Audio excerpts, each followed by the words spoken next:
In this quick tutorial, I'm going to show you and explain you how to backtest on TradingView. So basically, what we're gonna have to do is simply open up any charts, and then we just have to click on replay at the top. Now from here, we're gonna have to choose from which time we want to backtest. So basically, as you can see, we have this line. So let's say we choose this period of time.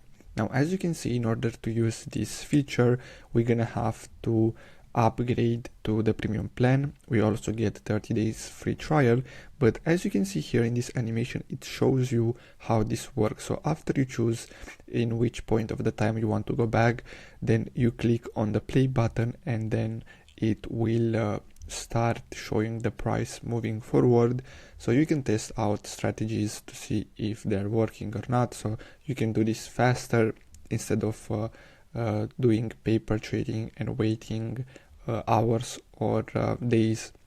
So basically, this is a great way to test out strategies, but you need to have the premium plan, and as I said earlier, you can get it for free. You have 30 days. So basically, that's all for today's video. Thanks for watching, guys.